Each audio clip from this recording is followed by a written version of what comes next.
Midi 14h, Sud Radio, la France dans tous ses états, Perico Légas.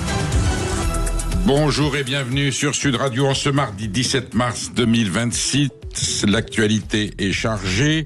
À mes côtés, Albin Teixeira dit Texera. Bonjour Perico. Voilà, qui m'accompagne dans ce défi, dans cette épreuve, mais ça n'est pas une. On est ravis de partager avec vous ces 2 heures d'information.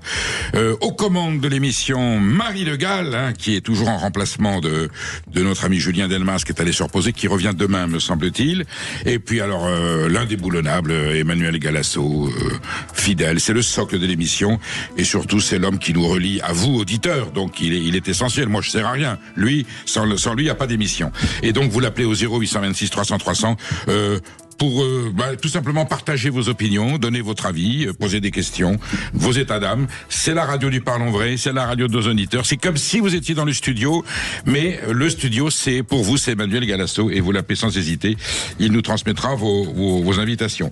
Avant toute chose, auditrices et auditeurs de Sud Radio, je vous appelle à beaucoup de vigilance, car demain, à 18h30, dans les locaux de la Dépêche du Midi, depuis les locaux de la Dépêche du Midi, Sud Radio, en partenariat avec ce grand quotidien, organise un débat entre les deux tours, entre les deux sortants, entre les deux concurrents. Le sortant Jean-Luc Moudenc, maire de Toulouse, qui sera face à François Piquemal. Un débat, je pense, pimenté, républicain, démocratique, où les choses vont se dire à fond, et c'est Sud Radio qui vous le fera partager. Donc soyez à l'écoute, en tout cas auditeurs de toute la France, mais surtout ceux de Toulouse et de sa région, parce que vous êtes continés demain à 18h30 sur Sud Radio. Voilà. Alors pour ce qui nous concerne, Albin, quels sont nos sujets d'aujourd'hui? Eh ben, on va s'intéresser, bien sûr, aux municipales. Qui couche avec qui pour le deuxième tour des municipales? Parce que ça commence à devenir très compliqué. Exactement. Entre les maintiens, les désistements, les jeux d'alliance qui perturbent les consciences et les états-majors politiques. Nous y discutons à 12h10 avec le politologue Luc Gras, qui est l'auteur de La démocratie en péril. Nous restons sur le terrain municipal avec cette question cruciale. Quelle est la légitimité démocratique des maires élus sans liste adverse? Le phénomène du parti unique, vous savez, quand on dit mais c'est un score stalinien. Eh bien, on a 32 000 communes dont la municipalité a été élue avec 100% des voix. On verra quelle est la valeur démocratique. C'est tout à fait légal, c'est la démocratie est respectée.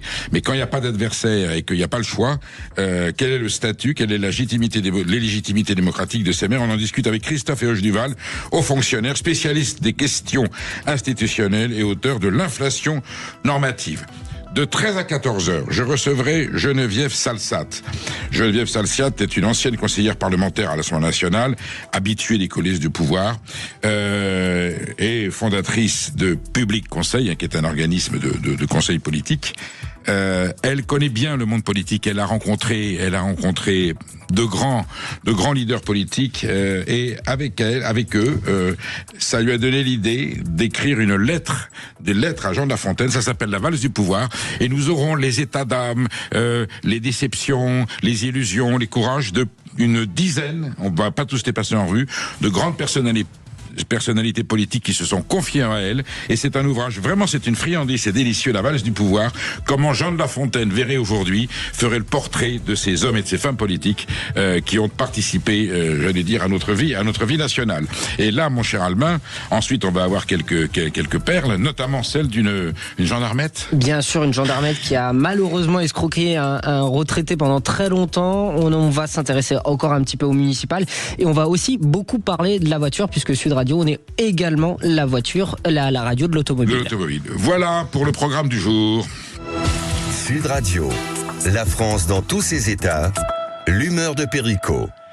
Alors, mon humeur porte sur les facéties de ce grand parti qu'est le Parti Socialiste, auquel j'ai milité dans ma jeunesse, pour lequel j'ai toujours eu beaucoup d'affection, beaucoup de respect, même si depuis pas mal d'années, je le fustige parce que le socialisme français a trahi beaucoup de ses principes, et on l'a vu par les scores politiques, notamment celui de Madame Hidalgo avec un 75%. Donc l'effondrement de ce grand parti de Jean Jaurès, de Léon Blum, on peut dire même de François Mitterrand, qui n'en était pas forcément le représentant le plus glorieux, mais ce parti est en décrépitude. Et là, on s'est dit, il y a un sursaut après la forfaiture du Front républicain, puisqu'on s'était allié en 2024 pour éviter l'arrivée du RN, du fascisme, donc des gens qui se détestent avaient fait un Front républicain. On avait demandé aux Français de droite de voter pour des élus d'extrême gauche. Il y avait des électeurs LR qui votaient pour des électeurs de la France Insoumise, des électeurs de la France Insoumise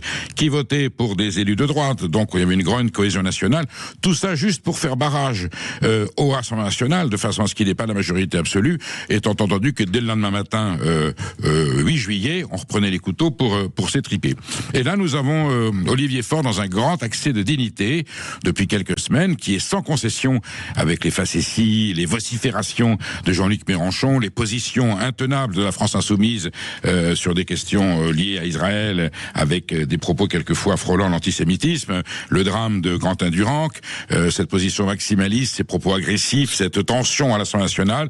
Le Parti socialiste dit non, décidément la France Insoumise n'est pas fréquentable, nous ne pactiserons plus avec eux. Arrive le moment des élections municipales, avec des scores inattendus. La France Insoumise, elle fait pas du tout un grand score, elle a fait des prouesses dans certaines communes, dans certaines villes où il y a une fracture sociale énorme.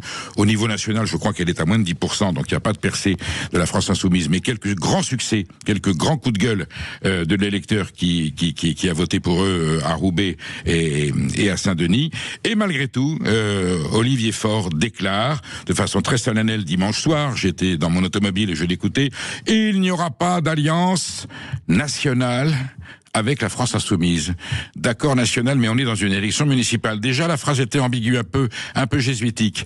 Et il dit bien, nous, en tout cas, le Parti socialiste, pas d'accord avec la France Insoumise, sauf si quoi? On voit que partout, pour sauver leur siège, eh bien les têtes de liste socialistes, ou même s'ils sont en second, ont pactisé avec ce qu'ils appelaient le diable. Je ne dis pas que tous les électeurs et tous les représentants de la France Insoumise sont le diable. Je ne dis pas que tous les têtes de liste sont le diable. Il y en a qui sont plus ou moins fréquentables, d'autres le sont beaucoup plus difficilement.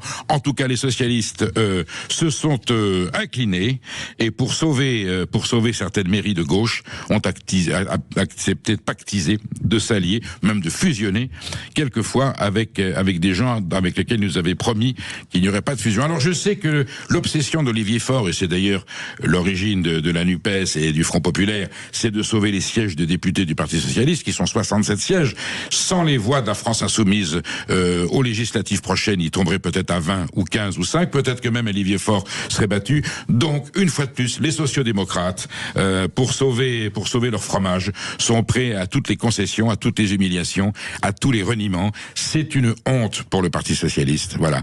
Et ce parti, je dis bien, c'est un grand parti, on en a besoin, il fait partie du paysage politique français, il a porté de grands projets, de grandes idées, je lui garde mon estime historique, mais là, quand je vois Olivier Faure qui dit de façon très solennelle, on ne se mariera pas, on ne s'associera pas avec ces gens-là, qu'il a quand même fustigé, pour ne pas dire quelquefois plus que malmené, eh bien, pour sauver le bout de gras, pour sauver la mairie, on est capable de toutes les concessions et de toutes les trahisons. Je regrette, je pense pas que les électeurs soient dupes, et en tout cas pour 2027, ça augure de très très très très mauvais moments à passer pour le Parti socialiste, pour l'électorat de la gauche, quand il faudra faire le choix entre ce qui est acceptable pour la République et ce qui est inconciliable avec les valeurs du socialisme. Voilà ce que j'avais à dire dans mon humeur. Dans un instant, on va s'intéresser aux dernières heures pour le jeu des alliances au niveau des municipales avec Luc Gras, politologue et auteur de La démocratie en péril.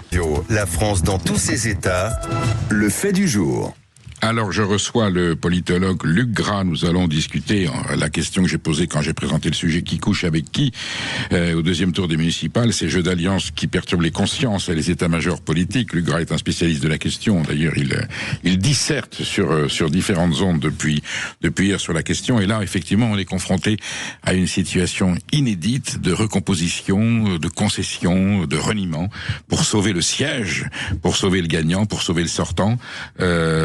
Et effectivement, nous sommes confrontés à une situation inédite compte tenu des déclarations qu'avaient fait tous les états-majors, qu'il n'y aurait pas de concession, qu'on resterait sur nos vertus, qu'on resterait sur nos principes, et finalement tout s'écroule en 5 minutes. Luc Gras, vous avez jamais vu ça?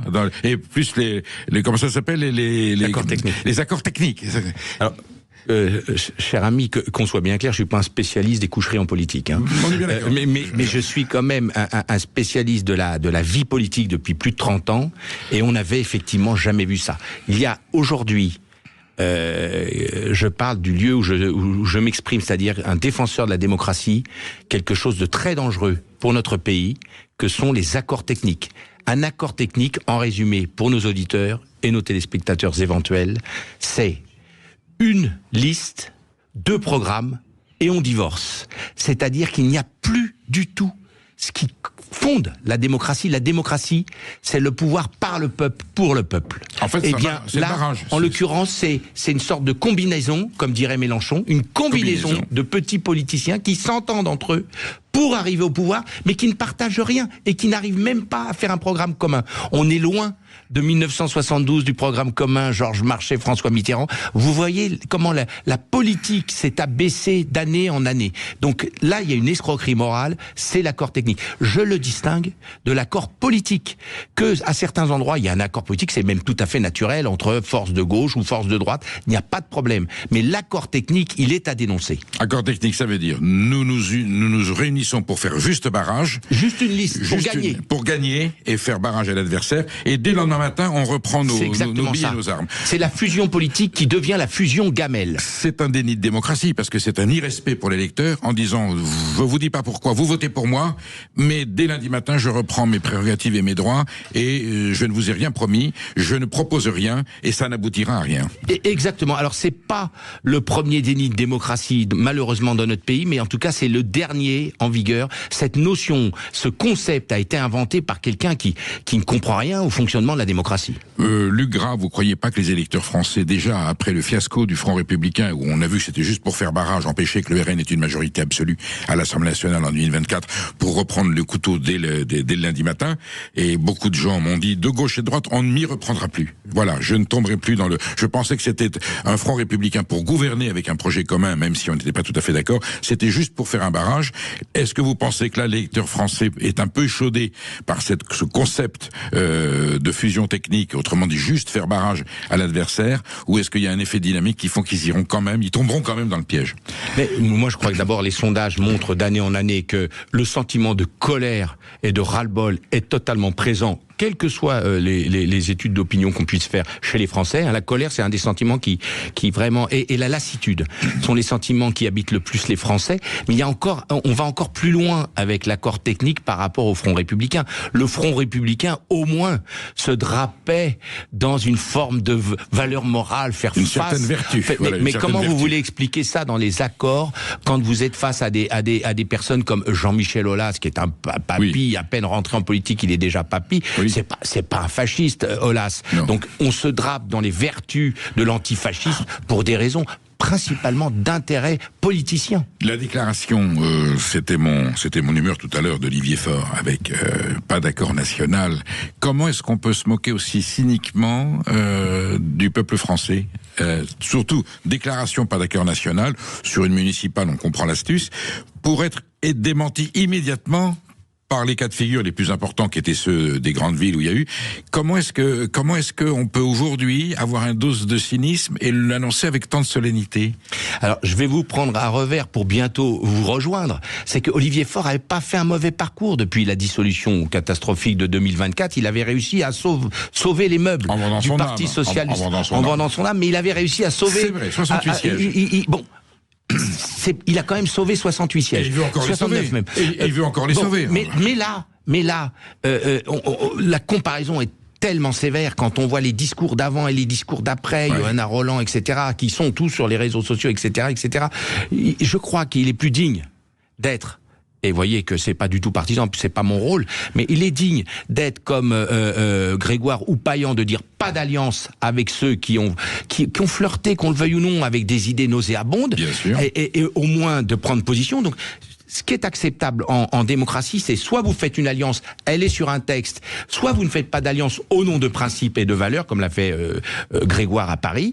Mais alors, l'entre-deux, cette espèce on fait pas d'accord national, mais on peut faire des petits accords locaux, mais ça s'appelle, comme dit très bien Jean-Luc Mélenchon, des combinaisons de boutiquiers. Ça n'arrangera pas la participation. Il y aura des gens qui iront voter, bien sûr, mais on voit bien que le taux d'abstention qui ne cesse d'augmenter procède du fait que l'électeur est totalement désabusé, dégoûté, écœuré. Vous avez raison de souligner ce point, c'est qu'il y a une participation à peu près de 56%, ce qui est très bas. Sous la Ve République, au début, au grand temps héroïque du général de Gaulle, on montait à 80, les premières fois c'était au-dessus de 80%. Puis au fur et à mesure des années, on a fait 70%, 60%, on est à 56%, exception faite de 2020, la dernière fois, où c'était encore plus faible, puisqu'il y avait l'histoire du Covid. Mais en tout cas, effectivement, cette élection, qui est la première dans le cœur des Français, même elle, ne réunit aujourd'hui plus qu'un Français sur 2. Je me souviens, j'avais 18 ans en 1977, il y avait eu un raz-de-marée de gauche au municipal, et il y avait une participation de 84 ou 85%. Luc Gras, 2 petits coups de théâtre qui viennent de surgir dans l'actualité. Monsieur Delogu se retire. La liste de la France Insoumise de Marseille, qui est la ville où Mélenchon a été élu, où Bompard est élu, il se retire, donc il joue la carte de la gauche, il se sacrifie pour la gauche. Il pense qu'il se s'est fait violence. Vous allez nous expliquer pourquoi. Et il semblerait qu'à Paris, Madame Knafo déjà hésite elle-même, et Chikirou se retire. Dans cet océan de petites combinaisons, sont pas des mauvaises informations, au sens où les deux socialistes qui ont quand même eu un peu de tenue en décidant de ne pas s'allier avec LFI pour des raisons notamment de déclaration et notamment courageux. Eh bien là, vous voyez que c'est payant, c'est déjà payant, puisque ça oblige leurs concurrents éventuels à prendre des positions. À Marseille, le cas est particulier par rapport à Paris. À Marseille, c'est Alizio, qui est aujourd'hui candidat du RN. Oui. Donc le discours antifasciste tient plus la route que contre Rachida Dati ou contre M. Douma ou contre M. Olas. C'est un ancien républicain. Il est au RN ou il n'est pas au RN? Il est au RN. Donc il fait un moment, faut assumer. Voilà. On va pas dire, vous savez, Gérard Longuet était Ordre Nouveau au début de sa vie, Madeleine, etc. Ils ont fini centristes avec Léotard. Donc il y a un moment, ce qui compte, c'est le présent. Et dans la vie, de toute manière, c'est le présent qui compte. Donc concrètement, Delogu, il avait beaucoup à perdre parce que Payan, il est dans une dynamique anti-RN, parce que c'est un combat d'années qu'il mène. Et donc, il allait gagner. Et donc, qu'est-ce qu'il allait faire, Delogu? Il allait être patron d'un groupuscule à Marseille qu'il aurait eu du mal lui-même à animer parce qu'il n'a pas d'expérience. Au risque de perdre en ce moment. Au risque de perdre des voix, parce que évidemment qu'une partie des électeurs de Delogu du premier tour, dans le front antifasciste, aurait rejoint Payan. Et Payan va être élu, et au moins, il va être élu dans la clarté. Bon, à Paris, c'est pas exactement la même chose. On a une figure qui se veut nationale, qui est Knafo.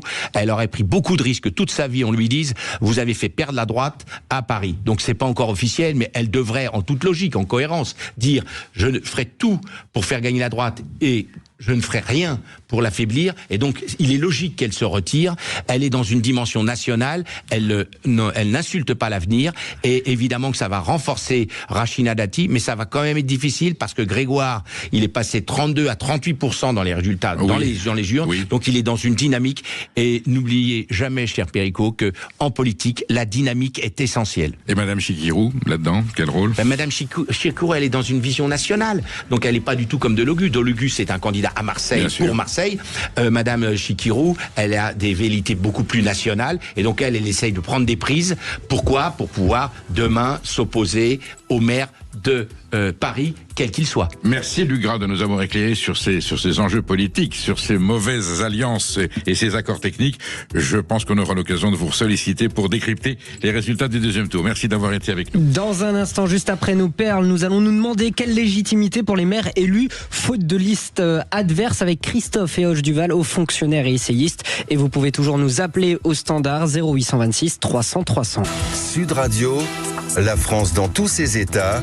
Les perles du jour. Alors juste avant les perles, je rappelle que demain, mercredi 18 mars à 18h30 sur Sud Radio, vivez le débat du second tour des municipales à Toulouse avec Christine Bouillot, notre collaboratrice, qui sera depuis la Dépêche, en partenariat avec la Dépêche du Midi, face à face très attendu entre le maire sortant, Jean-Luc Moudinque, face à François Piquemal, candidat à la liste Union LFI, Parti Socialiste. Ils vont parler de sécurité, de transport, de logement, d'avenir de la métropole, de vision pour Toulouse et un débat décisif pour les Toulousains. Le débat pour la mairie de Toulouse, c'est mercredi 18 mars mars à 18h30, exclusivement sur Sud Radio. Soyez à l'écoute. Donc, mon cher Albin, qu'est-ce que nous avons comme perle aujourd'hui? Je pense qu'on va parler d'un préfet qui annonce porter plainte, le préfet de l'Oise, bien sûr, M. Caillou, qui annonce porter plainte contre un journal local en pleine campagne municipale. C'est insolite comme situation. Oui, ce préfet, donc Jean-Marie Caillou, il est accusé par le journal l'Oise Hebdo d'avoir favorisé en fait des candidats macronistes. Tout part d'un article publié dans ce journal qui accuse le préfet d'avoir influencé la campagne municipale dans plusieurs villes, notamment à Senlis et Compiègne. La préfecture, elle dément catégoriquement. Elle affirme avoir simplement rappelé la loi avant la période de réserve sans jamais citer de candidats ni de communes et insiste, ces services agissent dans le strict respect de la neutralité de l'État. Mais le journal maintient encore ces accusations. Il estime que ce signalement que la préfecture avait fait concernant certains candidats visait en réalité un candidat précis et aurait pu, selon lui, favoriser une candidate jugée proche de la majorité présidentielle.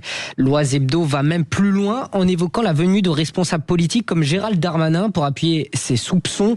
Résultat, le préfet annonce déposer plainte, estimant que ces accusations portent atteinte à l'intégrité des services de l'État. Une affaire désormais entre les mains de la justice. Alors qu'il y avait le préfet qui est un représentant de l'État est tenu à une stricte neutralité en général, à plus forte raison en période électorale, puisqu'il ne peut même pas participer à des manifestations locales, qu'elles soient sociales ou culturelles, parce qu'il peut y avoir une confusion avec la campagne électorale. Et là, effectivement, le préfet est accusé d'avoir signalé un comportement, une irrégularité d'un des candidats. Évidemment, si on signale... Alors, il n'a pas cité le nom, mais on se voyait bien à qui ça s'est destiné, et c'était destiné, et donc il y a l'Oise et nos confrères de l'Oise Hebdo considéraient qu'il y avait influence. C'est des choses qui arrivent. Alors bon, on verra bien comment ça se finira, mais c'est sûr que cette campagne électorale est riche en tensions et en petites anecdotes de ce genre. Alors c'est une histoire folle, une gendarme soupçonnée d'avoir escroqué un retraité Perico pour près d'1 million d'euros. Oui, c'est l'histoire d'une gendarmette, ça se passe dans le département de la Charente, qui arrivait en Porsche à la gendarmerie. Ça a commencé à intriguer un petit peu ses collègues. En plus, elle avait dans son casier un coffre-fort dans lequel on a retrouvé quelques lingots d'or, et on s'est rendu compte que cette gendarmette, cette gendarme sous-officière de gendarmerie, puis ensuite qui sera d'ailleurs officier de police judiciaire, elle rencontre un jour un vieux monsieur à qui elle aide, qui avait porté plainte pour un accident de voiture, et donc un lien d'amitié s'est créé entre les deux. Ce monsieur a fait confiance évidemment quand on a une sous-officière de gendarmerie dans sa relation, on se méfie pas, et il s'est rendu compte que tout d'un coup il y avait des objets d'art, des objets de valeur, de l'argent même qui avait disparu. Il l'a même aidé financièrement, il a vendu des actions pour pouvoir l'aider, et puis cette sous-officière de gendarmerie a commencé à mener grand train de vie. Elle en a fait profiter ses proches, sa famille, ses amis. On a vu qu'il y avait un comportement et un train de vie qui était anormal. Et puis quand il y a eu enquête de l'inspection générale des services de la gendarmerie, on s'est rendu compte qu'il y avait carrément des détournements. Elle abusait de la confiance. C'était 2 personnes âgées, mais notamment un de 90 ans qui est décédé depuis. Elle s'est servie copieusement avec des louis d'or. Hallucinante histoire, évidemment. Elle a été incarcérée. Maintenant, elle est mise en examen. Il va y avoir un procès. C'est étonnant parce que la gendarmerie est un corps qu'il y ait, les fameux films, les ripoux, dans toute administration, ça existe, ce sont des êtres humains. Il y en a peut-être plus fréquemment dans la police, et encore, je dis ça avec l'immense respect que je porte à nos forces de police. Mais là, la gendarmerie, c'est des militaires, c'est plus inhabituel. Donc voilà, fait divers qui défraye la chronique, on le suivra. Étonnant. Alors, c'est-à-dire que si vous avez des liens à un moment donné avec des personnes de l'administration, restez quand même toujours sur vos gardes. 99 fois sur 10, ça va très bien se passer. 99 fois sur 100, pas sur 10. Et puis il y a toujours l'exception qui confirme la règle, et c'est dommage pour l'image dans la gendarmerie. Mais je pense que la justice mettra les choses dans l'ordre et que l'honneur de la République sera sauvé. Voilà. Alors, un système censé simplifier les démarches qui se transforme en véritable faille pour l'État. Exactement, Perico. C'est dans un rapport très sévère que la Cour des comptes dénonce l'échec de la privatisation du système d'immatriculation des véhicules mis en place en 2017. En ouvrant l'accès aux fichiers des immatriculations à des acteurs privés, l'État pensait simplifier en fait les démarches, sauf que des milliers de personnes, parfois sans aucun lien avec l'automobile, ont obtenu des habilitations pour y accéder. Résultat, cas, certains ont profité pour frauder notamment massivement des voitures de luxe déclarées comme véhicules pour personnes handicapées pour éviter les taxes par exemple, ou encore des voitures volées réimmatriculées discrètement. Un cas frappe particulièrement. Un seul professionnel aurait réalisé près de 265 000 opérations frauduleuses en 3 ans via des garages fictifs. Mais le problème ne s'arrête pas aux finances publiques. Selon la Cour des comptes, ces dérives posent aussi un vrai risque pour la sécurité. Voitures dangereuses sur les routes, anonymat facilitant les infractions et même pire, ces véhicules devenus intraçables auraient été utilisés dans des affaires de délinquance, voire même de crimes organisés. Écoutez, c'est curieux parce que M. Darmanin était ministre de l'Intérieur à l'époque. C'est lui qui était à l'initiative de cette privatisation, quand même, d'un procédé qui est public. Les cartes grises, le système d'immatriculation des véhicules, c'est important. On sait aujourd'hui d'ailleurs que la fraude et la délinquance s'appuient beaucoup sur l'automobile, donc raison de plus pour être extrêmement vigilant et sévère. Et là, on s'étonne qu'il y ait une délégation sur des sociétés privées avec porte ouverte à toutes les dérives possibles. Et je me souviens, M. Darmanin, il avait aussi privatisé la distribution des professions de foi électorales aux élections municipales de 2020, et à peu près un tiers des électeurs de France n'avaient pas reçu, parce que les sociétés privées, ils jetaient ça on avait retrouvé des sacs dans les forêts, dans les poubelles. Ceux qui étaient censés distribuer par manque de temps et par précipitation avaient jeté les bulletins de vote. Donc la République, les professions de foi, la démocratie en avait pris un coup sur la tête. Faut pas privatiser des missions régaliennes, et si l'État a pas les moyens, il trouve l'argent, mais il confie pas ça à des gens qui sont pas fiables. On continue sur l'automobile, oui. Et l'affaire des airbags Takata. Certains conducteurs voient leur véhicule bloqué malgré le changement de leurs airbags, Perico. Alors quand on est sur l'autoroute, on voit souvent attention airbag Takata, signalez vite à votre garagiste pour modifier le système d'airbag. Alors les airbags Takata, c'est un gaz qui dégénère avec un risque d'explosion. On peut même se prendre les morceaux de sac dans la figure, et donc on amène immédiatement ce véhicule chez le fournisseur, chez le garagiste, et on vous remplace le sac Takata. Mais le problème, c'est que quand vous amenez ensuite votre véhicule au contrôle technique, le contrôle technique lit dans l'appareil de la voiture que c'est toujours un sac Takata. Et donc il ne valide pas le contrôle technique. Donc on attend, et là ce sont des gens qui ont leur véhicule immobilisé pendant des semaines, le temps que la procédure soit régularisée. C'est absolument aberrant. Voilà, donc Takata, double peine. Non seulement vous avez le risque d'une explosion, vous êtes obligé de remplacer le ballon là de sécurité, l'airbag de sécurité, et en plus pour que le contrôle technique vous le valide, vous êtes obligé d'immobiliser votre voiture. Merci pour l'efficacité du système. Maud, Albin, l'habitude.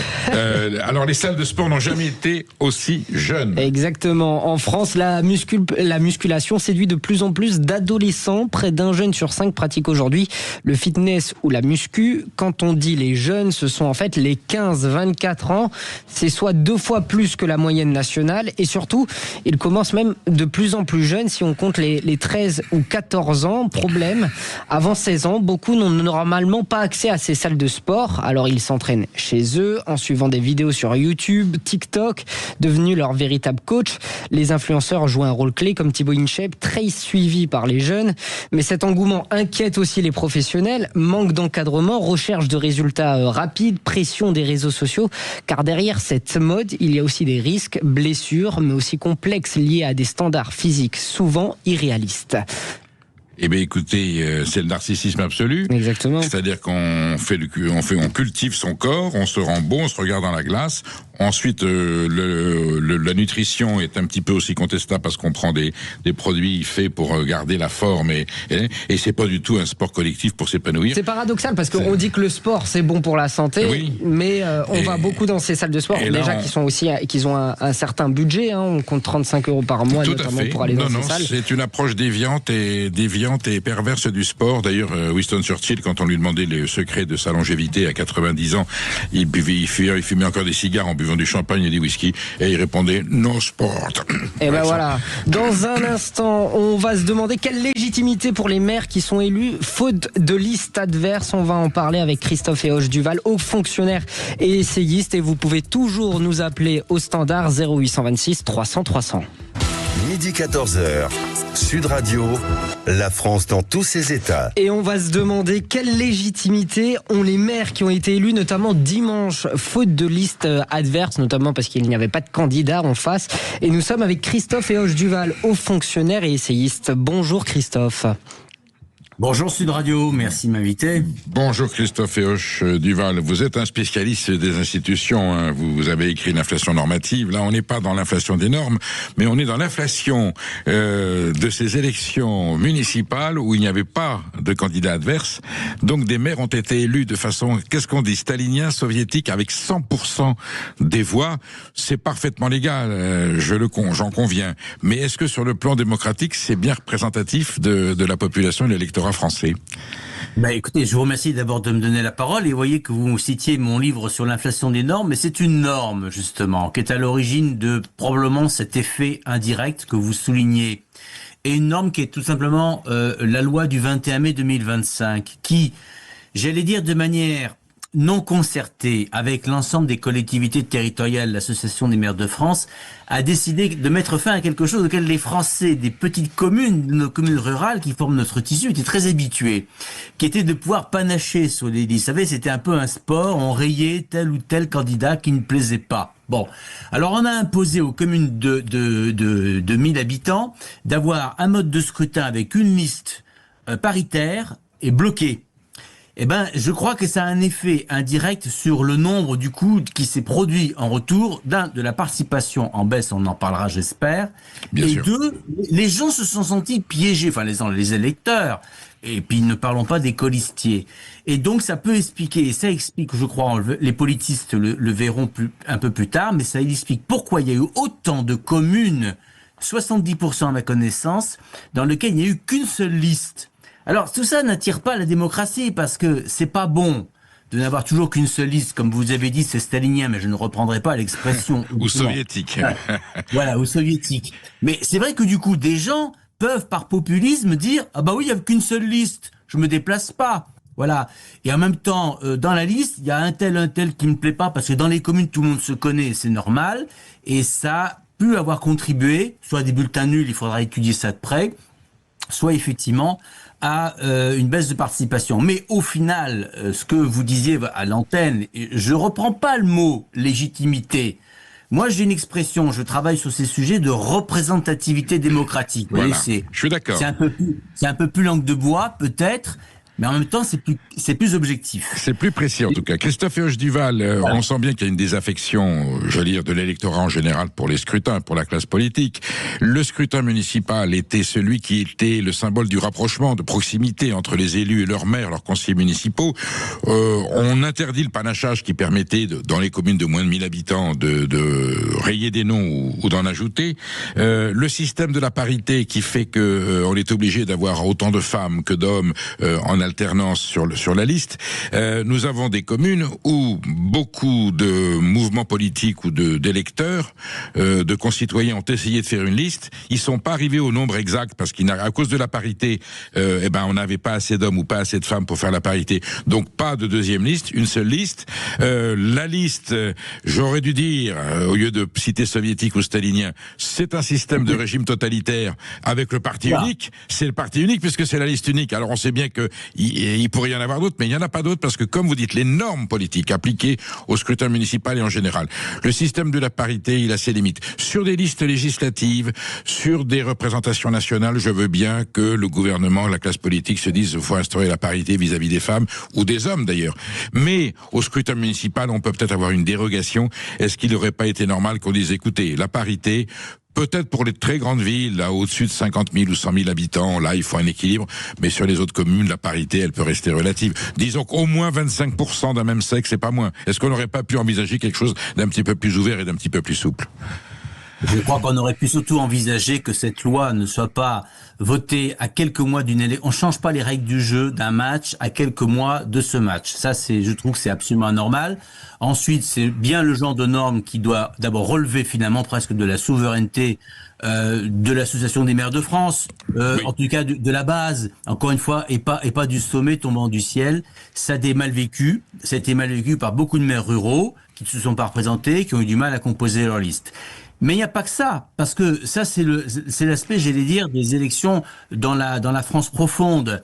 Mais le taux de participation global, aussi bien France profonde que, j'allais dire, France urbaine, il est très inquiétant. Il est de 57,17%. Le plus bas de l'histoire, je crois. À part le 2020 et le Covid. Oui, justement. À part bien sûr la Covid, en 2020, on avait des masques, on pouvait se dire, je vais pas au bureau de vote pour attraper le Covid. Bon, très bien. C'était le cas. C'est une exception. On est tombé à 44,5% de participation. Mais l'élection municipale est l'élection reine jusqu'ici sous la Ve République, avec l'élection présidentielle en se plaçant sur les plateaux du haut supérieur de la participation. 70, 75%. On tombe, c'est vrai, à 63%, mais encore 63% en 2014. Et ça, c'est très inquiétant. C'est très inquiétant pour deux raisons. D'abord parce que on a un sondage très récent de Cevipof en février dernier qui nous dit que les maires sont encore à 60% de confiance publique chez nos concitoyens, quand la présidence de la République est à 18%. Je vous dis un peu le décalage. Bien sûr. Voilà. Or, les maires ont besoin de s'appuyer sur une représentativité démocratique. Parce que les décisions qu'ils prendront pendant les 6 ans de leur mandat, s'ils ne jouissent pas de cette représentativité démocratique, ils vont avoir de la peine. Et chacune de leurs propositions municipales engageantes, on restaure la circulation pour la mettre au développement durable, on crée une police municipale, on arme une police municipale, tous sujets qui peuvent devenir très vite très conflictuels si le maire n'est pas solide, campé sur sa majorité municipale.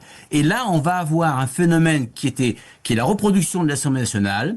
Dans beaucoup de communes, alors bien sûr plutôt les grosses communes, nous allons avoir, pardon de le dire l'expression, c'est impropre et pas très poli, mais une bordélisation des conseils municipaux, comme on a aujourd'hui à l'Assemblée nationale. Et encore une fois, c'est pas moi qui le dis, c'est le Premier ministre, donc j'emploie un mot qu'il emploie.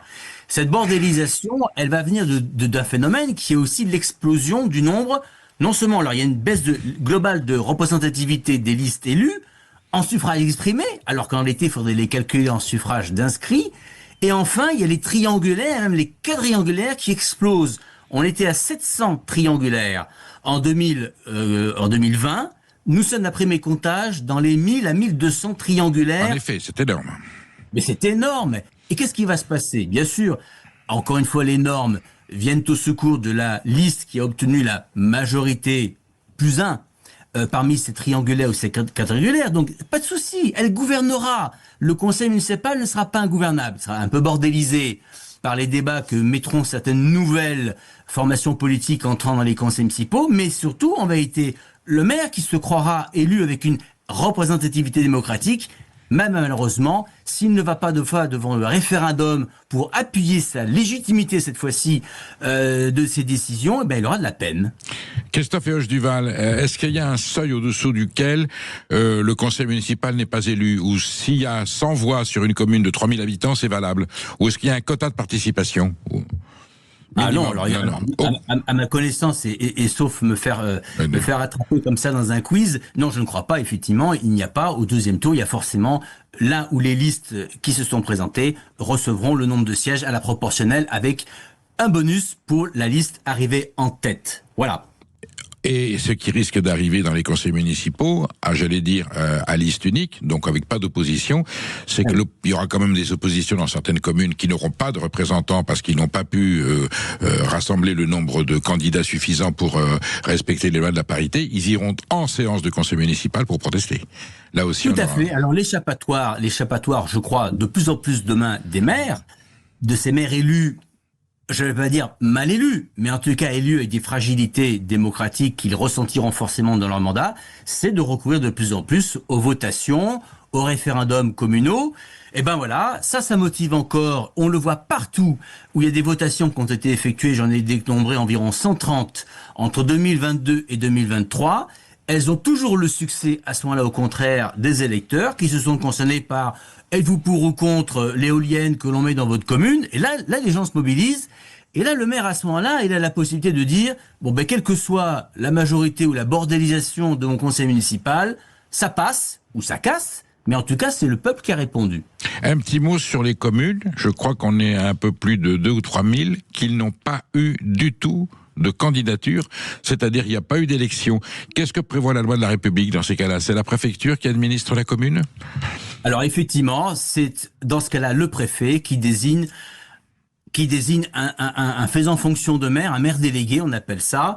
Là aussi, c'est effectivement quelque chose qui était extrêmement rare autrefois, qui pouvait avoir lieu lorsqu'un conseil municipal se bagarrait à tel point que il n'en sortait plus aucun maire élu de la votation au second tour d'un maire, d'un candidat municipal se déclarant maire. Donc c'est le préfet qui décide cela.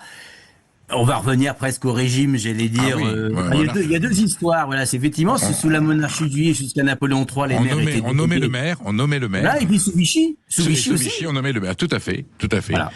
Donc tout ça évidemment inquiétant pour notre démocratie saine, vivante, et on peut souhaiter qui se permet parce que nous allons vers des lendemains qui ne sont pas démocratiquement très heureux. Au niveau municipal, c'est douloureux pour la démocratie parce que, comme je disais tout à l'heure, et vous le confirmez, c'est un vote de proximité. C'est la première institution de la République avec laquelle les concitoyennes et les concitoyens sont en contact. Et d'avoir un maire qui a été désigné de fait mathématiquement parce qu'il était le seul candidat, il y a certainement des situations qui seront d'autres où ça se passera très bien, je pense, et puis d'autres où ça sera plus conflictuel. Est-ce que dans ces cas-là, la Constitution ne pourrait pas, ou tout simplement le Parlement ne pourrait pas dire on refait une tentative de vote dans 3 ans pour les communes qui n'ont eu qu'une liste, voir si on a eu le temps de se représenter. Est-ce qu'il y a d'autres... Vous suggérez quoi, vous, pour pallier un petit peu à ce vide démocratique? Quelles sont les mesures qu'on pourrait prendre pour renouer le lien démocratique entre l'institution municipale et les électeurs? Alors, pour la réponse d'abord directe à votre question, bien sûr, la loi pourrait éventuellement intervenir. Attention au principe d'égalité, il faudrait trouver des critères très précis pour effectivement permettre que des communes élues, malgré tout, ne puissent pas évidemment prétendre à cette votation absolument exceptionnelle. Par ailleurs, il y a plutôt dans le bruit de couloir, on va dire, des ordres sous la République, le bruit inverse, c'est-à-dire de rallonger d'1 an les élections municipales actuelles, et qu'elles ne se termineraient pas en 2032, mais en 2033, parce que elles viennent par un effet de circonstance absolument qui était le hasard. Hein. Oui. Elles viennent alors je ne sais plus de mémoire si c'est un mois avant ou un mois après un mois avant les présidentielles. Et donc par conséquent, beaucoup réfléchissent au contraire à les proroger pour que ces deux élections ne se canalisent. C'est arrivé souvent. Là, le mandat régional, par exemple actuel, il a 1 an de plus parce que sans ça, il aurait coïncidé avec 2027. Exactement. Quant à la solution à long terme, je le dis et je le répète, à mon avis, il faudra voir si cette réforme faite pour les petites communes est bonne ou pas, mais je pense que d'abord, il faut libéraliser pour les maires le recours aux votations et aux référendums communaux. C'est quelque chose aujourd'hui qui est... alors, il y a la possibilité, au titre de l'article 72-1 de la Constitution, ça existe, mais on a mis en place une telle usine à gaz que, dans mon décompte des 130 votations que je vous citais tout à l'heure, il y en a à peine une douzaine qui correspondent aux critères de la Constitution. Parce que c'est tellement compliqué.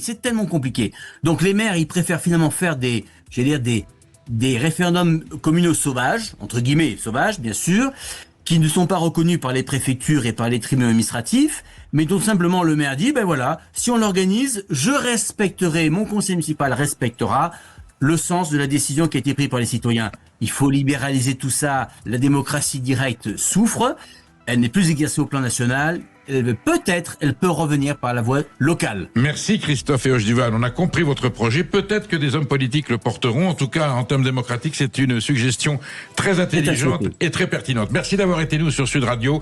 Je ne doute pas de vous avoir bientôt à l'antenne pour décrypter encore d'autres phénomènes de notre système démocratique. Bonne journée. Dans un instant, à 13h, le face-à-face. Et on va se demander, en fait, quelle est la réelle intimité du pouvoir entre trahison, amitié et ambition. On va répondre à toutes vos questions avec Geneviève Salsa, auteur de La valse du pouvoir aux éditions de l'Observatoire, et vous pouvez bien sûr lui poser vos questions au 0826 300 300.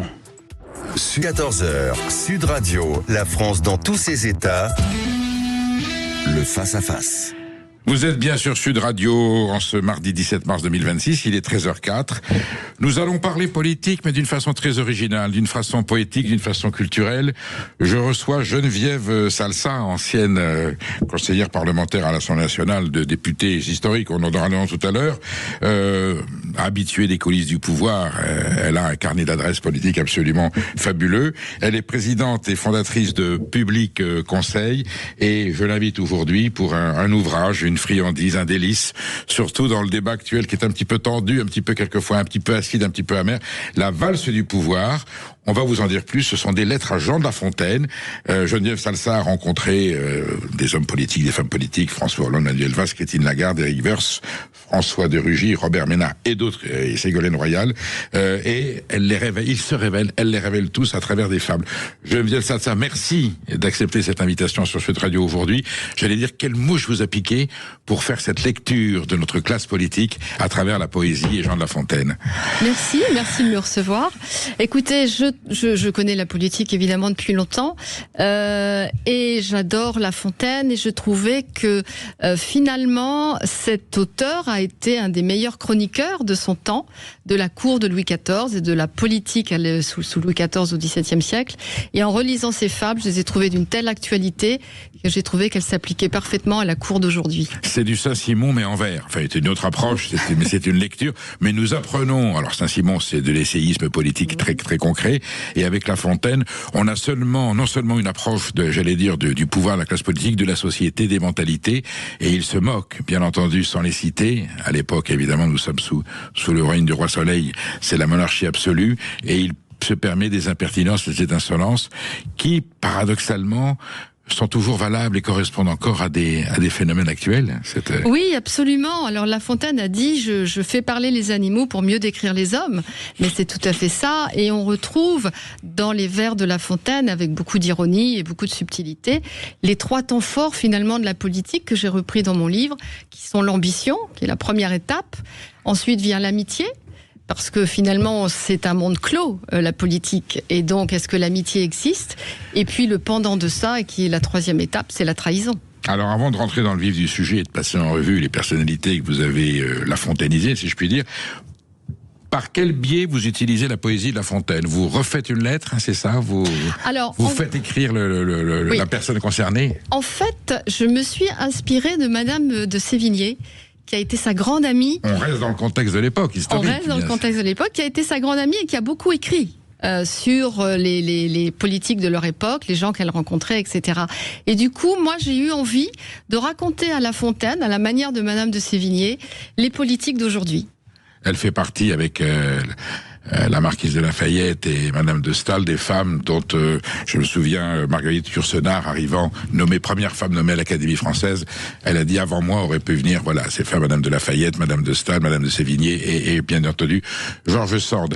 Le fait d'utiliser la poésie, ça a toujours calé avec le profil des personnages, ou quelquefois vous avez dû adapter un petit peu votre prose? Alors, j'ai pas voulu caler les animaux de La Fontaine sur un personnage politique. Voilà. Mais par contre, j'ai calé les fables sur les tranches de vie qu'ils m'ont racontées. Parce que je suis allée les interviewer. Donc vous êtes allée les confesser, si je puis dire même. Bon, entre guillemets, parce que non, c'est vraiment une confession. Ils se confient. Vraiment une confession. Ils se confient. Oui, ils ont tous, je dois dire, joué le jeu. Ils m'ont raconté des choses de façon très sincère. Sur les trois sujets du livre, et j'ai passé beaucoup de temps avec eux, et vraiment ils se sont livrés à travers ces fables. On sent bien qu'ils ont compris que vous ne venez pas pour les piéger. On est vraiment dans un profil personnel. Et d'ailleurs, ce qui est extraordinaire, j'en connais quelques-uns à travers soit personnellement, soit à travers leur histoire, ils vous racontent des choses qu'ils ne disent pas ailleurs, et nous découvrons des aspects de leur personnalité, qu'on les aime ou qu'on les aime pas, un petit peu en attendu. Vous les humanisez tout à fait à travers ce profil. Tous se sont confiés facilement, ou il y en a qui ont été plus difficiles à questionner? Est-ce qu'il a fallu les passer à la question avec... Non, je dois dire qu'ils ont joué le jeu. Alors sans doute amusés au départ par effectivement ce prisme de La Fontaine, et puis ensuite ils se sont pris au jeu et ils ont eu envie de me raconter finalement ce qui leur est arrivé dans le cadre de l'exercice de leur pouvoir, et ils ont senti qu'en fait effectivement moi je ne voulais pas les piéger. C'était pas le but du livre. Le but c'était de faire un pendant entre la cour de Louis XIV et les politiques d'aujourd'hui, et puis de les humaniser quelque part en racontant ce qui leur est arrivé et en calant des fables qui illustrent ce qu'ils me racontaient. Alors vous l'avez dit dans votre intervention, votre premier chapitre, c'est sur l'ambition, je cite: « Deux démons à leur gré partagent notre vie, et de son patrimoine ont chassé la raison. Je ne vois point du cœur qui ne leur sacrifie. Si vous me demandez leur état et leur nom, j'appelle l'un amour et l'autre ambition. » Le berger et le roi, livre 10.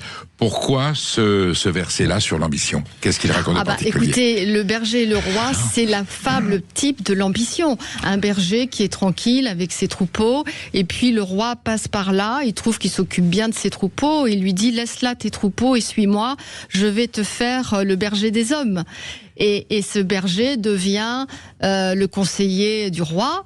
Et évidemment, toute ambition suscite jalousie, et on cabale et on suscite contre lui. Alors vous dites, ça touche une catégorie humaine d'hommes politiques très particuliers. Vous parlez de ceux d'ailleurs qui peuvent relever de la dynastie. Les Haby, le ministre de l'Éducation nationale, on s'est fait une réforme Haby, Dominati avec Laurent, les Poniatowski aussi. Mais votre premier candidat, si je peux m'exprimer ainsi, pour cette définition d'ambition, c'est François Hollande. Au début, je ne connaissais personne. Et oui. Au début, il ne connaissait personne, mais comme Manuel Valls, comme Éric Woerth, comme Dupont-Aignan, comme beaucoup, au début, ils ne connaissent personne. Et en fait, au fur et à mesure des interviews que j'ai fait, des entretiens que j'ai eu avec eux, je me suis rendu compte que c'est des gens qui sont quand même motivés par la politique depuis leur plus jeune âge. Ils sont pas rentrés parce qu'il y avait de la lumière, ils sont rentrés parce qu'ils ont ça dans le sang depuis très longtemps, très jeunes. Dupont-Aignan, ça l'a pris à 12 ans. François de Rugy, il a vu à 5 ans sa plage souillée par une marée noire, les oiseaux englués, ça l'a marqué à vie.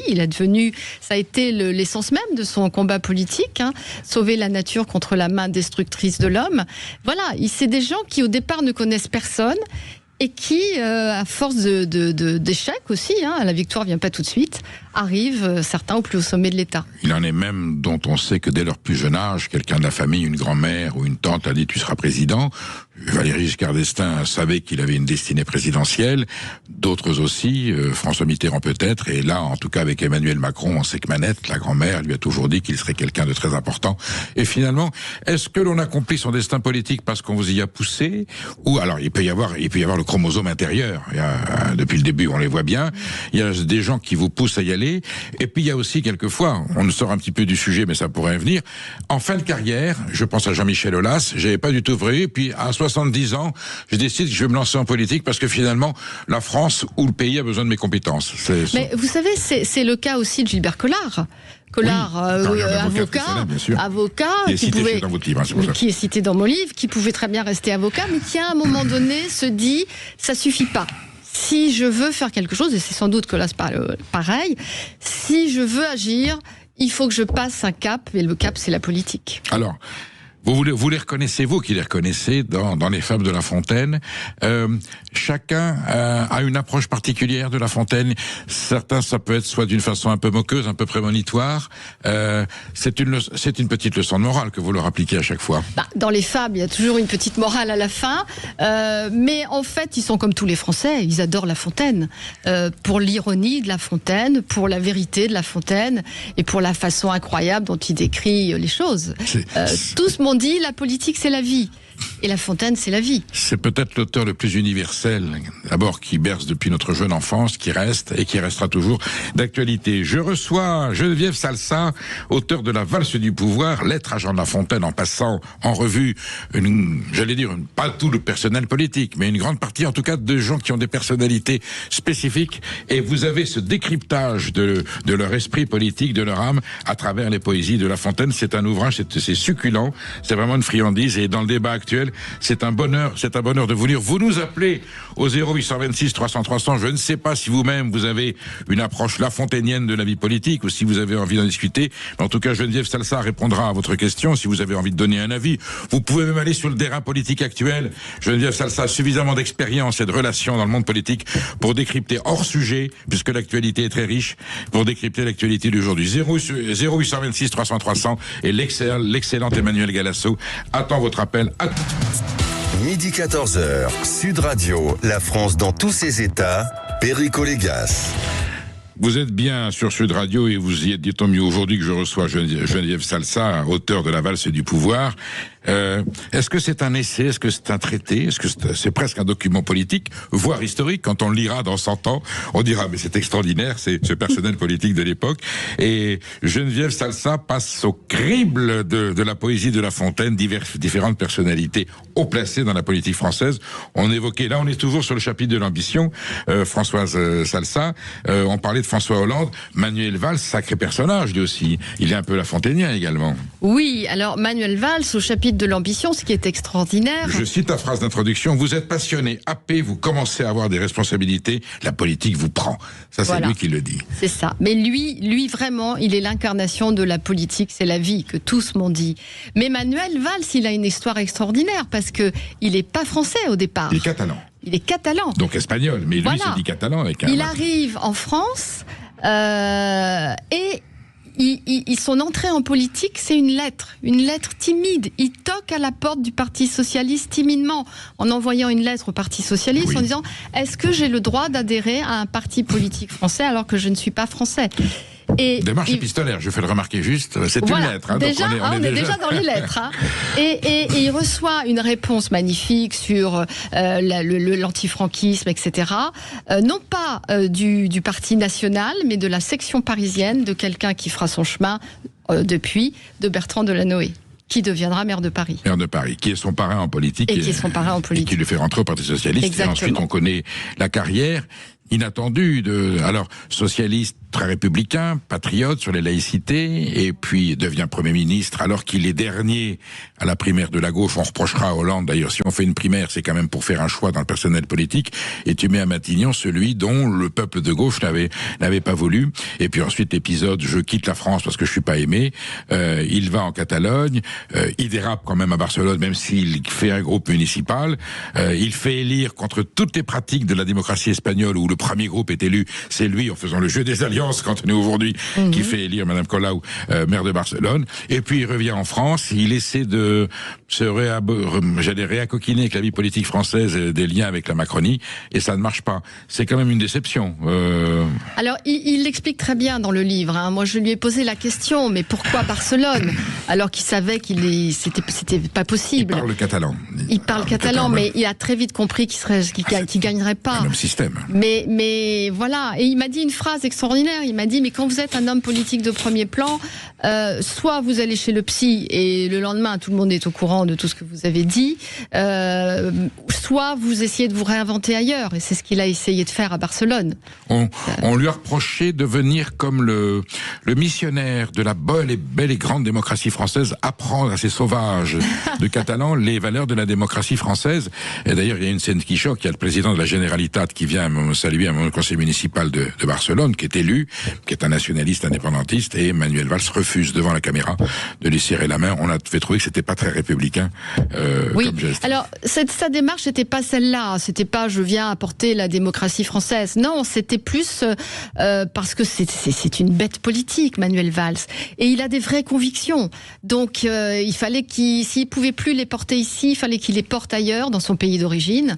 Et bon, ça n'a pas marché, mais c'était une démarche au départ viscérale et sincère. Qu'en pense La Fontaine? C'est un guerrier, c'est un courageux, c'est un...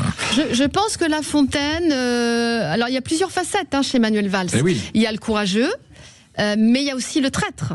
Parce que Manuel Valls a endossé, d'ailleurs courageusement, le costume du traître quand il a refusé de suivre Benoît Hamon. Il a dit « je peux pas, c'est trop loin de mes convictions ». Mais il n'a fait finalement que faire ce que beaucoup de Français ont fait en votant Emmanuel Macron et lui en se ralliant à Emmanuel Macron. Mais il fallait quand même, quand vous êtes un homme politique de premier plan, endosser le costume de traître, y compris dans votre parti. c'est pas facile. Il faut le faire avec élégance en plus. Voilà. Donc il est fabuleux au sens littéral du terme. Voilà. Edith, alors on continue, on reste dans la gauche. Hein. Edith Cresson, dis à ton père que François Morland est là. Qui est François Morland? Alors François Morland, c'était le nom de résistance de Mitterrand. Vous savez pourquoi? Il portait les noms des stations de métro de Paris, le colonel Passy. Alors on se dit, mais Morland, si, c'est une station qui n'existe plus, qui est entre Bastille et Quai de la Râpée. D'ailleurs, si on regarde à travers la vitre du métro, on voit les restes de la station Morland, qui est à côté du boulevard Morland. Et donc, Edith Cresson... Alors, Edith Cresson... voit arriver chez elle quand elle est toute petite. Voit arriver, pas chez elle, chez son amie, qui deviendra la secrétaire de François Mitterrand toute sa vie. Mais Edith Cresson, elle rencontre la politique jeune, petite fille, de façon violente. C'est la guerre. Et ses conversations avec ses amis, c'était: est-ce que tu crois que sous la torture, on peut ne pas parler? C'est quand même une époque incroyable, quoi.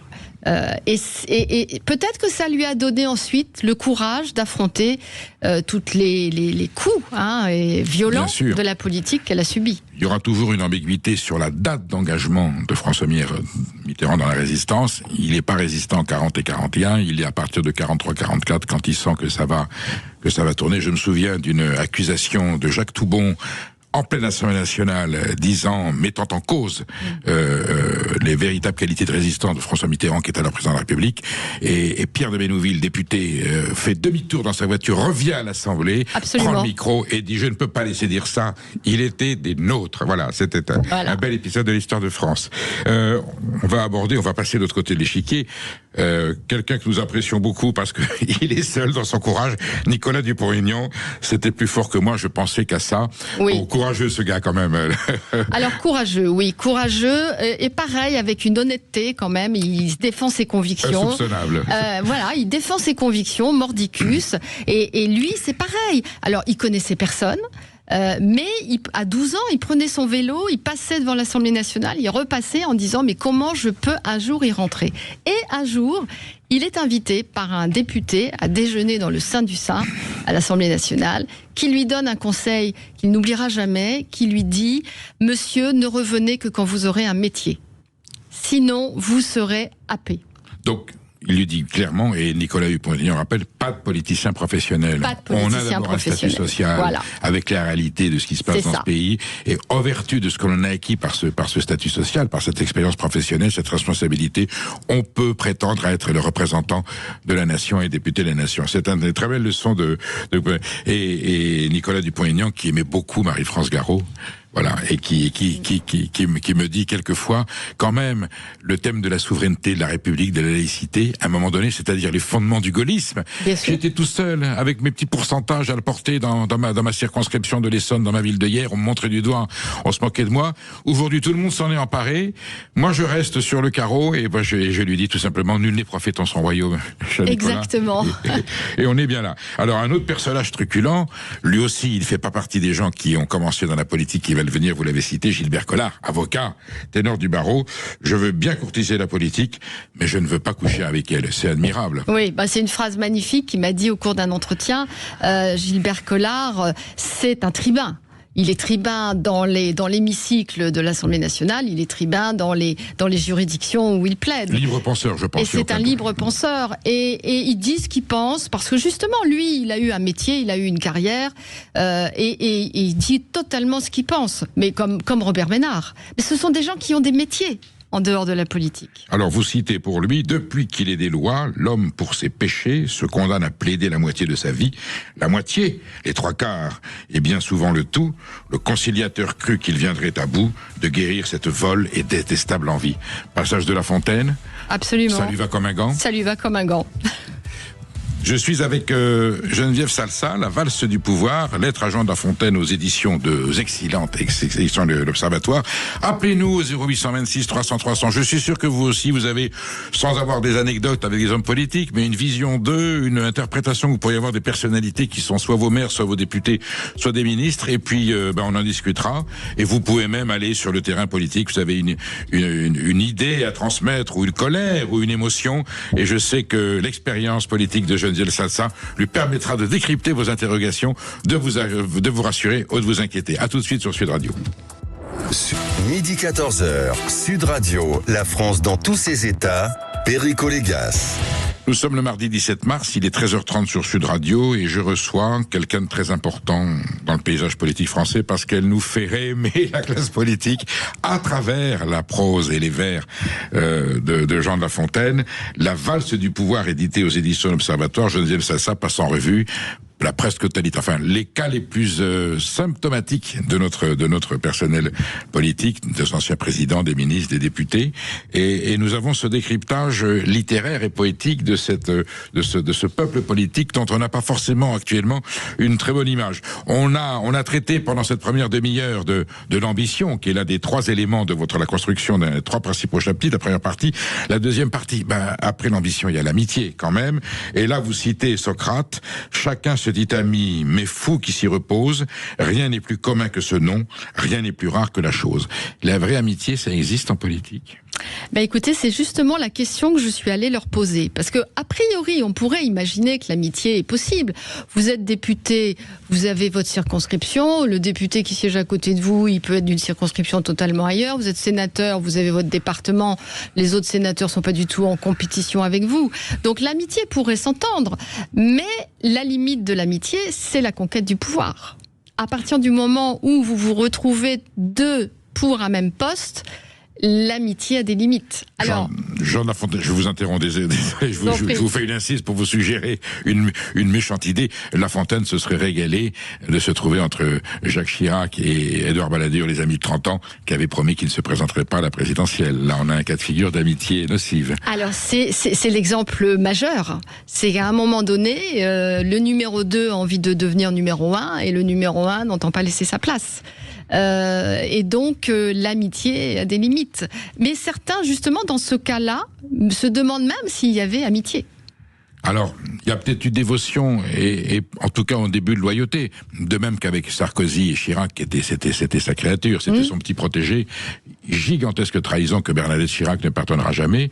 Édouard Balladur, je me souviens de l'époque décembre 1994. Les sondages sont tellement virulents qu'on se demande s'il va être vraiment besoin de voter parce que Édouard Balladur est déjà élu au premier tour en décembre 94. Je sais qu'Alain Juppé suggère à Jacques Chirac est-ce qu'il serait peut-être pas temps de se retirer, et c'est Jean-Louis Debré le fidèle qui dit jamais on sortira. Et d'ailleurs on a l'échange entre Jacques Chirac et Arlette Chabot quand il lui dit vous pensez vous êtes sérieuse, et la remontada, et il gagne. Donc les Français apprécient un peu. Donc personnage de La Fontainien, là aussi. Magnifique personnage qui va au bout de son ambition et qui balaye tout sur son passage. Il faut quand même savoir à l'époque que Balladur avait l'intégralité des parlementaires derrière lui. Bien sûr. Et Jacques Chirac était à 3%. Donc Nicolas Sarkozy, il s'est dit à un moment donné, je suis Balladur, et puis quand on vous propose le poste de Premier ministre, vous pouvez difficilement refuser. C'est clair. Et pourtant, ça doit être très tentant quand même, vous qui avez côtoyé cette classe politique. Ce poste rend fou quand même. Alors écoutez, moi j'ai un contre-exemple. C'est Édith Cresson. Édith Cresson, qui a été ministre de l'Agriculture et qui en a bavé des ronds de chapeau, qui a pris quand même des pommes sur la figure, on va dire ça comme ça. Grande femme politique, je pense, qui a été tellement décriée. Oui. Il faut quand même se souvenir que, et ça elle me l'a raconté, elle arrive un jour à un congrès FNSEA, il y a des grandes banderoles où il était inscrit, et dit on t'espère meilleur au lit qu'au ministère. Oui. Ce à quoi elle répond, comme j'ai affaire à des porcs, je vais m'occuper de vous. Voilà, vous voyez le climat, je suis donc au bon ministère. Vous voyez le climat et les coups qu'elle a reçus. Ensuite, Mitterrand l'a exfiltré pour être ministre du Commerce extérieur, et puis après elle est partie créer sa boîte où elle travaillait dans les pays de l'Est, et puis Mitterrand la rappelle en lui disant « Je veux que vous soyez ma première ministre ». Voilà. Et au départ, elle refuse. Elle dit « Il n'en est pas question, je suis partie sur autre chose ». Et il lui dit « Oui, mais je veux avant la fin de mon mandat, avoir une femme Premier ministre ». Ce à quoi elle répond « Vous auriez pu y penser plus tôt ». Oui. Bon, mais cela étant, on refuse pas un poste de Premier ministre. Lui, il est dans le symbolisme. Il veut marquer, il veut laisser sa trace dans l'histoire en étant le président de la République française qui nommera la première femme Premier ministre. Elle le fait avec conviction, et je crois savoir, on ne pourra jamais le vérifier, qu'elle ne démissionne pas facilement. Non. Et elle lui dit, mais vous savez que le président de la République, et ce qui est vrai dans la Constitution de la 5e République, n'a pas le pouvoir de défaire le Premier ministre. Il n'y a que l'Assemblée nationale qui peut le défaire, soit par un vote de défiance ou de motion de censure. C'est pour ça que ça dure 1,3 jours et que Bérégovoy poirote avec ses chaussettes rouges dans l'antichambre avant d'être nommé à Matignon. Femme de caractère, femme de conviction. Femme de caractère, et puis la relation entre Bérégovoy et Édith Cresson, c'est la fable, la grenouille qui veut se faire plus grosse que le bœuf. C'est-à-dire que Bérégovoy voit chez Édith Cresson une ambition démesurée au point de la faire éclater, alors qu'elle ne voulait pas du poste. Donc de grenouilles, finalement, il n'y aura point. Puisque vous connaissez si bien ce personnel politique, une petite incise, est-ce qu'Abel Farnoux était vraiment l'éminence grise et le père Joseph de Édith Cresson? Je n'ai pas eu cette... C'est vrai, mais je n'ai pas eu cette confidence. Elle dit que c'était un très bon conseiller, oui, et qu'elle prenait quand même les décisions en conscience, qu'elle n'avait pas besoin de lui et qu'elle n'était pas sous influence. Mais il y a toujours. Je ne pense pas que ce soit une femme qui a été sous influence. Elle avait quand même beaucoup de caractère, Édith Cresson. Bien sûr. Donc c'était peut-être la façon de la dénigrer que de dire finalement, voilà, oui, c'est Abel Farnoux qui décide de tout pour elle. Elle a reçu des coups. La politique peut être violente, mais elle a payé cher quand même. Républicaine absolue. Oui. Et aujourd'hui, bon, évidemment, elle dit, on a fait beaucoup d'erreurs, notamment sur l'Europe. On a eu des illusions qui aujourd'hui sont perdues et on le paiera très cher. Apparaît dans l'amitié un personnage, alors. Robert Ménard, là aussi. Oui, Robert Ménard. Alors Robert Ménard, c'est un homme politique qui est presque rentré par effraction et qui s'est décidé en 5 minutes à un feu rouge. Il est à Béziers, oui, arrêté sur la place à un feu rouge. Dont il est le maire aujourd'hui réélu triomphalement. Dont il est le maire réélu triomphalement. Et il se désole de voir sa ville dans cet état-là. Et sa femme s'énerve à ses côtés en lui disant, écoute, c'est simple, ou tu arrêtes de te plaindre, ou tu te présentes. Le feu est passé au vert, il a dit, je me présente. D'accord. Il a franchi le Rubicon sur une exaspération qu'il manifestait. Rappelons qu'il était un médecin sans frontières. Un médecin sans frontières. Dans l'humanitaire. Oui.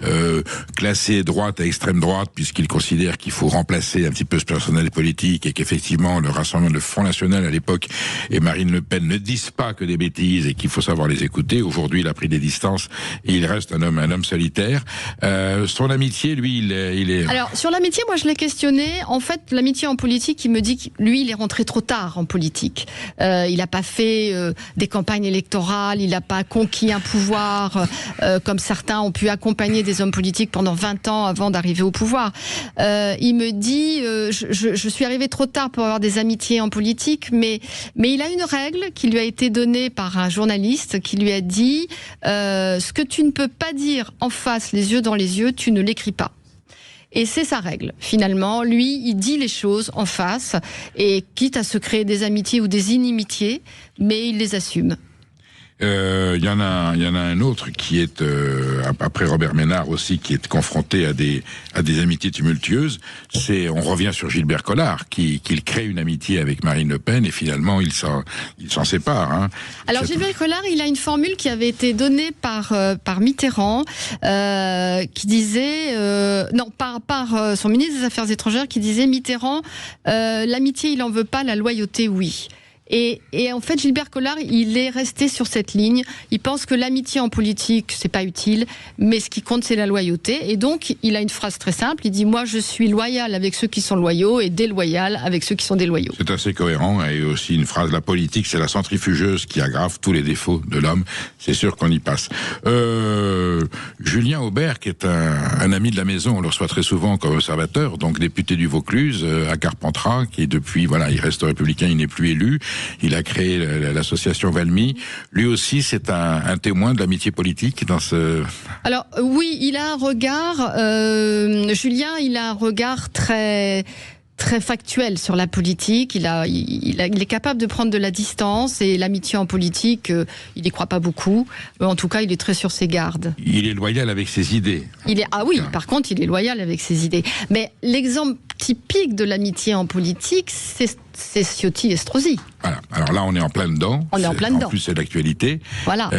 C'est plus violent que Chirac-Balladur, parce que là-bas, il n'y a jamais eu entre les deux, je crois qu'il n'y a jamais eu d'altercation ni d'insulte. Voilà, c'était dans le non-dit. Non. Alors que là, la confrontation est en direct, c'est le face-à-face. Oui, alors là, Ciotti et Estrosi, c'est typiquement la fable de La Fontaine, le renard et le bouc. le renard et le bouc qui tombent au fond d'un puits. Et le renard dit, mon ami le bouc, il faut qu'on en sorte. Et donc le bouc lui dit, bah oui, mais alors là, on est au fond du puits, je sais pas comment. Et le renard lui dit, écoute, je vais monter sur tes épaules, tu vas me hisser le plus haut possible, je vais sortir du puits, une fois que je serai en haut, je te tirerai. Alors le bouc dit, je n'y aurais pas pensé, mais qu'est-ce que c'est bien d'être intelligent. Et donc, le bouc prend le renard sur ses épaules, le hisse pour qu'il puisse sortir du puits, et puis, arrivé en haut, le renard lui dit, mon ami, j'ai une chose plus urgente à faire, tu te débrouilleras bien tout seul. Et finalement, Ciotti et Estrosi, on ne sait pas qui est le bouc, qui est le renard, parce qu'ils ont été obligés de monter sur les épaules l'un de l'autre, au fur et à mesure et à tour de rôle. Alors, on oublie un troisième personnage moins connu que vous citez dans le livre, qui était Lionel Lucas, oui, qui a été député des Alpes-Maritimes. Moi, je les voyais toujours tous les trois. Et oui, c'est vrai qu'il y avait... Alors, il y avait une vraie parité Estrosi-Ciotti, mais Lionel Lucas était aussi... Lui, alors, il s'est retiré complètement. Il est maire de Villeneuve-Loubet. Alors, en 2017, il a fallu choisir, avec la loi sur le non-cumul des mandats, oui, entre l'Assemblée et la mairie. Comme beaucoup de parlementaires, il a choisi la mairie, parce qu'à l'Assemblée, vous êtes 1 sur 577. Il y a eu quelques cas, là, dans cette élection, voilà, qui ont renoncé à l'Assemblée, où ils disent, il n'y a plus rien à faire, ça ne sert plus à rien, je reprends la mairie. Et donc, à la mairie, vous avez, comme on dit en politique, les mains sur les manettes, oui, vous pouvez faire des choses. Alors, Lionel Lucas, je l'ai interrogé sur l'amitié. Alors lui, il y croit pas du tout. L'amitié en politique. Je crois qu'il a bien vécu et qu'il connaît. Voilà, on lui racontera pas l'histoire. On la lui fait pas, quoi, en gros. Et la phrase parce que c'était lui, parce que c'était moi, de Montaigne et de la Boétie, avec cette amitié indissoluble, il n'y croit absolument pas. L'amitié en politique, c'est pour lui, ça n'existe pas. Son expérience l'a convaincu que c'est une valeur qui était une illusion en amitié. Il était classé très à droite, je me souviens de Lionel Lucas. Il prenait d'ailleurs souvent des coups des éditorialistes, même de gauche, en disant aujourd'hui, quand on voit les propos de Lionel Lucas il y a 15-20 ans, ils n'étaient pas plus violents que ceux de Ciotti ou d'Estrosi. Absolument. Le paradoxe Ciotti-Estrosi, c'est que là, on sans rentrer trop dans le débat politique, Estrosi aurait voulu refaire un front républicain contre Ciotti, qui, rappelons-le, est un député du parti UDR qu'il a créé par dissidence des Républicains qu'il avait présidé. Éric Ciotti n'est pas fasciste, hein, je ne pense pas. Non, que... pas du tout. Voilà. Pas du tout. Donc le Front républicain contre Éric Ciotti de la part d'Estrosi, c'est un petit peu... C'est un petit peu caricatural. Vous les avez connus tous les trois ou non Quand j'étais à l'Assemblée, c'était mes voisins de bureau, donc je les ai bien connus. Et alors, vraiment, au chapitre de l'amitié, ces deux-là étaient inséparables. Ils partageaient le même bureau, ils étaient tout le temps ensemble. Là, il y a une vraie fracture d'amitié. Est-ce que la Méditerranée rapproche des patronymes à consonance italienne? Écoutez, je ne sais pas si ça les rapproche, mais en tout cas, la bagarre est plus rude. Nous sommes avec Geneviève Salsa, auteure de La Valse du pouvoir, lettre à Jean de La Fontaine. Je vous le dis, c'est un délice. Achetez ce livre, lisez-le tranquillement. D'abord, ça va vous donner du baume au cœur. Ça va vous montrer combien La Fontaine était un poète politique et un observateur, incomparable de son époque, et surtout la pérennité de sa prose et de son esprit, qui correspond, hélas, à certaines situations d'aujourd'hui. Les travers de la classe politique et les travers de l'humanité sont restés la même. Vous nous appelez au 0826 300 300. Geneviève Salsa répondra à vos questions si vous avez envie de donner votre avis ou de trouver qu'il y a d'autres personnages lafontainiens que l'aurait peut-être, vous ne connaissez pas tous, pas tous cités, mais il y a peut-être dans votre tête, vous avez peut-être un maire qui est lafontainien ou un conseiller départemental ou un conseiller régional. Appelez-nous au 0826 300 300. À tout de suite. 10-14h, Sud Radio, la France dans tous ses états, Perico Légas. Nous sommes avec Geneviève Salsa, auteure de La Valse du pouvoir, lettre à Jean de La Fontaine, un document historique, un décryptage de l'actualité politique à travers le portrait vu sous le prisme des fables de La Fontaine. C'est un ouvrage vraiment exceptionnel. Vous devriez rentrer à l'Académie française, Geneviève Salsa, et j'espère que je peux pas suggérer à Muriel Bailly, à votre éditrice, j'enverrai vraiment ce livre à tous les parlementaires de la République, aux ministres et à nos gouvernants, qu'ils le lisent juste pour faire un point. Je suis sûr que ça changerait le visage de la France. Bon, je ne suis pas prémonitoire. On aborde pour cette dernière quart d'heure le chapitre, le plus truculent. Le plus truculent et le plus symptomatique de toutes les classes politiques, c'est pas, la France n'a pas de monopole, la trahison, la citation de Corneille, sublime, au rage, au désespoir, aux vieillesses ennemies, N'ai-je donc tant vécu que pour cette infamie? Voilà, de Corneille. La trahison, on sait faire en France, j'ai l'impression. On a quelques pros, quelques virtuoses. C'est à la fois le pendant de l'amitié et c'est à la fois la conquête du pouvoir, la trahison. Parce qu'à un moment donné, il faut tuer le rival ou tuer le père. Geneviève Salsa, qu'il existe un Mozart de la trahison? Je crois que tout homme politique est en son fort intérieur un Mozart de la trahison, parce que refuser un poste pour ne pas trahir, est-ce que c'est un motif suffisant? Jean-Pierre Chevènement, peut-être? Oui, Jean-Pierre Chevènement, peut-être. Philippe Séguin? Oui, Philippe Séguin aussi, des hommes qui... curieusement très patriotes, très républicains. Et Dupont-Aignan aussi. Et Dupont-Aignan, je vous l'ai dit. Voilà. Dupont-Aignan, Sarko lui disait, calme-toi, ses copains lui disaient, si tu n'étais pas aussi entêté, tu pourrais faire une carrière. Fillon lui disait, calme-toi, tu n'arriveras à rien comme ça, mais c'est plus fort que lui. Il n'a jamais pu voter ce en quoi il ne croyait pas, ce qu'il considère comme l'inféodisation de la France à l'Europe, et c'est un homme qui n'acceptera jamais de trahir ses idées pour avoir un poste. Quand on est habité, je commence à avoir un peu de bouteille à 67 ans bientôt, quand on est habité par des convictions, et j'en ai rencontré quelques-uns, ils sont effectivement ingérables.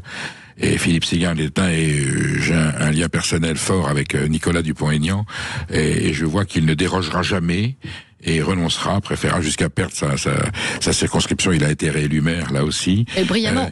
Brillamment. C'est vrai que c'est rare, parce que même le général de Gaulle, que nous vénérons, vous et moi, je suppose, on lui dit, le discours à Alger, je vous ai compris, et puis finalement, et il avouera qu'il était arrivé avec l'idée déjà qu'il fallait se débarrasser de l'Algérie. Bien sûr. Pour éviter que la France que son village ne devienne colomber les deux mosquées, et non pas colomber les deux églises. Mais dans l'idée de trahison des politiques, il y a quand même cette notion d'intérêt général, de ce qu'il considère être l'intérêt général de l'État.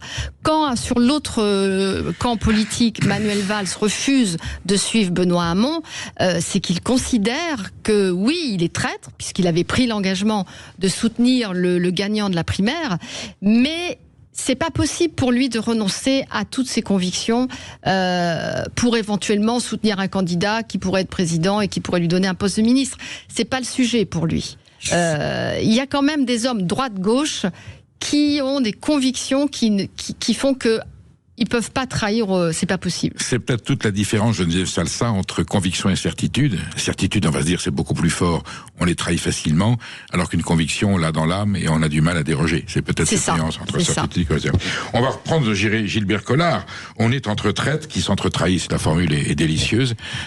C'est la formule à la Gilbert Collard, qui est lui aussi un observateur un peu satirique et un peu ironique de la vie politique.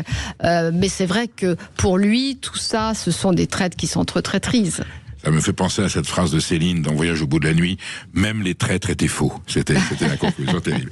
Alors, on va aborder un personnage, on en a discuté un peu hors antenne, que vous avez l'air d'apprécier, qui est Éric Woerth. Donc, élu dans l'Oise à Senlis, ministre, plusieurs fois ministre. Alors lui, on l'a reproché quand même d'être allé un petit peu avec tout le monde, d'avoir couché un petit peu avec tout le monde. Vous semblez dire qu'il faut pas être aussi sévère que ça. L'idée selon laquelle j'offre mon corps à la science, entendez à ma famille politique, parce qu'elle possède des idées que je défends, est un peu courte. Voilà. Oui. C'est exactement la phrase que j'allais vous citer. Éric Woerth, à un moment donné, considère qu'il faut être cohérent avec ses idées, qu'on n'est pas forcément le même en début de carrière et en fin de carrière. D'ailleurs, Robert Ménard dit la même chose. Oui. Et que c'est pas parce que on a fait allégeance à un parti il y a 30 ans ou il y a 20 ans que on est pieds et poings liés, et que si à un moment donné ses convictions changent, il faut avoir le courage de changer. D'ailleurs, la députée Virginie Calmels dit c'est souvent ceux qui ont le plus trahi qui vous accusent de trahison. Mais oui. On voit facilement la paille qui est dans l'œil du voisin et pas la poudre qu'on en a. Un autre personnage moins connu qu'on a oublié, qui était Jean-Marie Bockel, dignitaire socialiste, maire de Mulhouse, qui va rejoindre avec le gouvernement Sarkozy avec Kouchner. J'en ai payé le prix, dit-il, de la trahison. Oui, alors il en a payé le prix parce qu'en fait, l'équipe de Sarkozy le tannait pour rejoindre Sarko pendant la campagne électorale. Il était quand même le patron des socialistes dans sa région. Il a tenu à faire le combat jusqu'au bout. Et du coup, il n'a récolté, en se ralliant à Sarkozy, qu'après les élections, un poste de secrétaire d'État, alors que s'il avait rallié au début de la campagne, il aurait été ministre. Donc il en a payé le prix, mais il voulait aller au bout du combat, même s'il savait que Ségolène Royal, c'était pas le bon choix. Vous vous souvenez quand François Mitterrand, après 88, il n'a pas la majorité absolue à l'Assemblée nationale, il nomme Michel Rocard Premier ministre, et il débauche 3 personnalités de la droite, si ma mémoire est bonne, Jean-Marie Roche, Michel Durafour et Jean-Pierre Soisson. Et là, quand on trahissait de droite à gauche, c'était moins moche. C'était pas bien, voilà. Mais alors, trahir de gauche à droite, c'est absolument ignoble. Oui, et c'est pas forcément compris par vos troupes. Quand Nicolas Sarkozy fait une ouverture à gauche avec Jean-Marie Bockel, avec Kouchner, etc., Lionel Lucas, je me rappelle, dans les couloirs de l'Assemblée, a dit, croit qu'il y a que des cons à droite. C'est pas forcément bien perçu par vos troupes. C'est clair. Traîtres professionnels, il n'y en a pas vraiment, ils ont tous trahi à un moment donné. Vous semblez quand même considérer qu'il y en a certains qui le sont plus que d'autres. Par nature ou par obligation? Est-ce que c'est la conjoncture qui vous oblige à trahir ce que disait Talleyrand? La trahison n'est qu'une histoire de date, n'est-ce pas? C'est exactement ce qui est arrivé à Jean-Marie Bockel. La trahison n'est qu'une histoire de date. Il trahit plutôt, il prend tous les risques et il perd un poste de ministre, mais il a voulu respecter les dates et les échéances électorales. La trahison, mais quand Talleyrand trahit Napoléon Bonaparte au Congrès de Vienne, il trahit Bonaparte, mais il considère qu'il ne trahit pas la France. Il défend les idées de la France.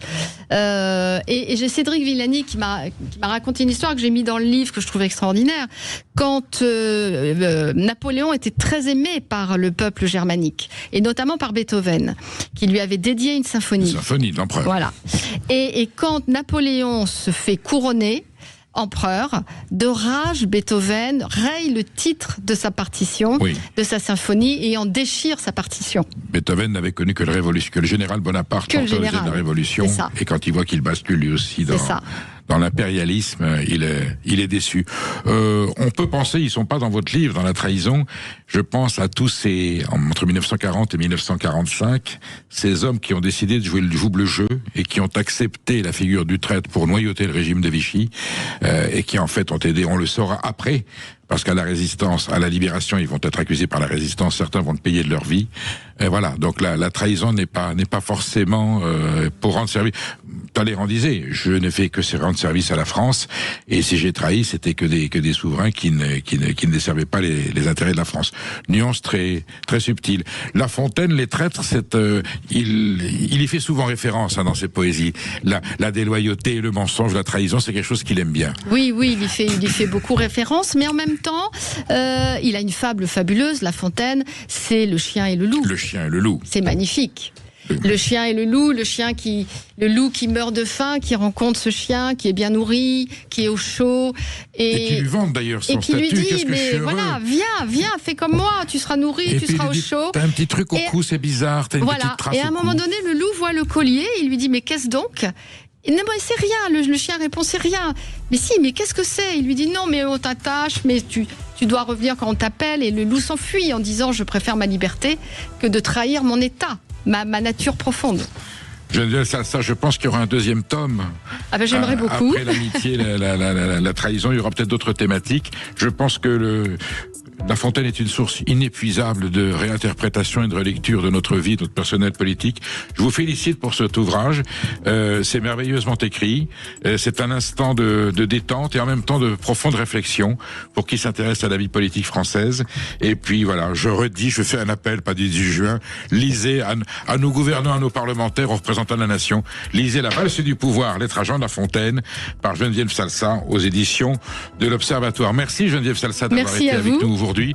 Je suis persuadé que j'aurai l'occasion de vous réinviter parce que vous et moi on fait un duo formidable quand il s'agit de décrypter de l'actualité, surtout quand il y a un poète qui est entre nous.